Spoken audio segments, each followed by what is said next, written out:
안녕하세요. 이코 알라입니다. 오늘은 또 오랜만에 카이아입니다. 카이아가 요즘 또 어떻게 진행되고 있고 어떤 뉴스들이 있고 그리고 어떻게 순항하고 있는지 이런 것들을 좀 풀어볼까 합니다. 바로 가보시죠. 먼저 미니디 앱 관련돼서도 공지가 새롭게 올라왔습니다. 그래서 이달 말부터 이제 미니디 앱을 런칭하겠다라고 해서 몇 가지가 나왔는데 오늘 몇 가지도 소개를 해드리겠습니다. 올해 말까지 30개에서 50개 정도를 낸다고 하니까 이제 스타트죠. 스타트인 앱들에 대해서 조금 소개를 드릴 거예요. 카이아 재단은 좀 많이 커지고 있습니다. 기존에는 클레이튼이랑 핀시아로 쪼개져 있었는데 그런 부분들이 좀 많이 병합되고 있는 것 같아요. 응집이 좀 되고 있는 것 같고 시총, 거래량, 유니크 액티브 월렛, 활성 컨트랙트 수, 아시아에서는 거의 탑권, 사실상 이 이상의 체인이 없는 상태긴 합니다. 규모 면에서. 그래서 어떤 액션을 할 때 규모감 있게 할 수 있다. 이게 사실 되게 큰 메리트거든요. 대기업들이 중소기업보다 무조건 앞서갈 수 있는 부분들, 이런 것들을 좀 파워를 가지고 있다, 이렇게 보시면 될 것 같습니다. 카이아가 정치 소식 때문에 좀 좋지 않은 가격 흐름을 겪고 있었죠. 그동안 올랐던 부분들을 상당 부분 반납하면서 약간 암울한 시기를 잠깐 지나가고 있었는데 탄핵소추안 가결로 인해서 이 부분이 리스크가 해소되었다, 이렇게 시장은 판단한 것 같습니다. 그래서 이른바 좀 김치코인이라고 불리는 한국발 코인들 있죠. 이런 알트코인들이 대부분 상승세였습니다. 보라코인도 그렇고 카이아 비롯해서 10% 이상씩 다 반등을 해주는 이런 그림을 보여주고 있어요. 그래서 가격이 좀 안정화가 되고 있다, 이런 부분은 다행인 부분일 것이고요. 그래서 이제 미니디 앱을 출시하는 이번 달 말이 가장 중요한 스타트 지점이라고 할 수 있는데 디앱 포털이라고 이제 디앱들을 모아서 볼 수 있는 이런 서비스도 출시할 것이고 30종을 낼 것이다. 그리고 텔레그램과 톤코인 있죠. 톤코인 여러분들 많이 아실 텐데 그 사례를 통해서 메신저 플러스 디앱 요거 시너지가 좋다, 요거를 증명했다, 요렇게 보고 있거든요. 그래서 라인과 카이아도 좀 비슷한 그림을 그릴 수 있지 않느냐, 텔레그램과 그런 거 지금 확인하실 수가 있습니다. 그리고 캐주얼 게임 위주의 구성은 숫제다. 현재는 게임 위주로만 디앱들이 올라오고 있거든요.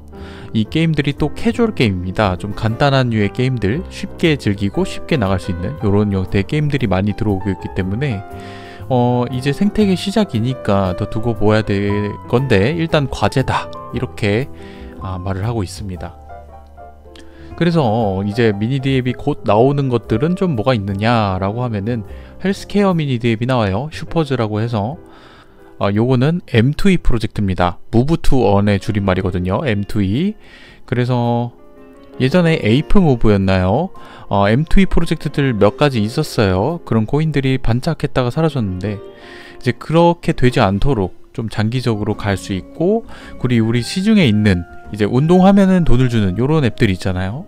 요런 형태를 좀 코인으로 안정적이게 운용할 수 있는가, 요게 핵심이 되는 디앱이겠습니다.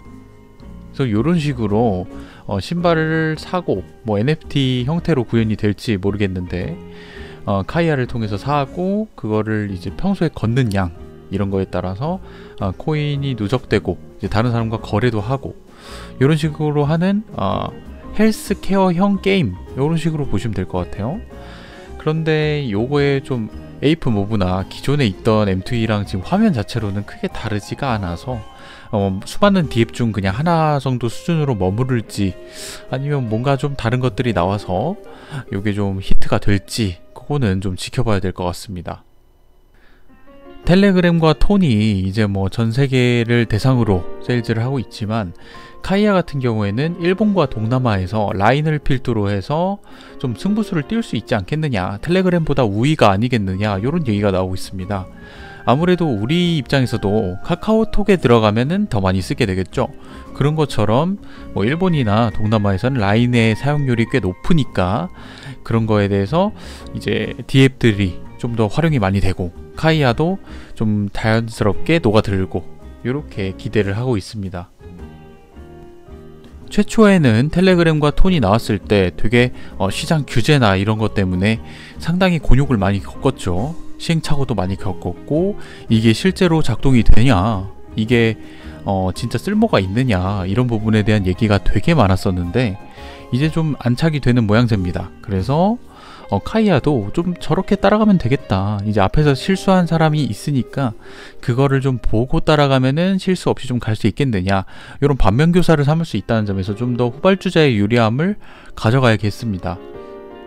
그래서 텔레그램보다 좀 더 아시아에서 영향력을 가지는 형태의 비슷한 사업을 하지만 아시아 중심의 특화 형태, 이렇게 가져가는 걸로 계획이 되어 있습니다. 디파이도 살짝의 변화가 있는데요. 기존의 디파이에서 업그레이드된 버전이라고 보시면 될 것 같습니다. 드래곤 디파이라고 해서 이니셔티브를 열었어요. 그래서 클레이튼과 핀시아의 기존 디파이를 합치고 생태계를 드래곤 생태계라고 해서 새로운 생태계로 재구성하는 겁니다. 토큰을 스테이킹하고 디파이를 굴리고 일드원을 하고 뭐 이런 것들, 다양한 코인을 통한 활동들, 이런 것들을 자연스럽게 부활시키는 형태라고 보시면 될 것 같습니다. 요런 내용도 있었습니다. 카이아가 부활했고 장영국이 돌아왔다, 이런 내용이 있는데, 장영국은 이제 위메이드, 위믹스 쪽에 대표로 유명하죠. 그래서 왜 이런 모멘텀이 꿈틀거리고 있냐라는 거의 핵심은 가상자산 과세를 국내에서 2년간 유예했습니다. 원래는 이제 올해 가상자산 과세가 됐어야 하는데 요게 정치 전국도 혼란스럽고 이런 것들을 좀 고려를 해서 코인 과세를 2년 유예를 했습니다. 26년까지는 과세를 안 한다고 이렇게 나왔기 때문에 코인 시장이 한국발 코인들에도 되게 기회가 있지 않느냐, 과세가 적기 때문에 투자금이 더 들어오기 쉬운 환경이다, 이렇게 볼 수 있겠습니다. 그래서 이번 연도 그리고 다음 연도에는 좀 주목해 볼 만하지 않겠느냐, 이런 추측이 많이 쏟아지고 있어요. 그리고 이런 내용도 있었습니다. 뭐 유명한 업체는 아니에요. 국내 가상자산 평가 플랫폼 에피와라는 데서 발표한 자료인데, 국내 가상자산 프로젝트 10개 중에 8개, 그러니까 한 80% 정도는 좀 위험의 평가를 두고 있습니다. 이게 뭐 언제 망할지도 모르고 제대로 된 프로젝트인지도 모르겠고, 이런 것들이 한 80% 정도가 된다고 합니다. 근데 이 20%, 좀 믿을만하다, 그래도 적당히는 좀 괜찮지 않나? 이렇게 생각이 드는 20% 중에서 1등, 전체의 1등은 카이아가 차지를 했다. 뭐 여러 가지가 고려가 됐겠죠. 우수 양호 등급을 받았다, 이렇게 볼 수 있겠습니다.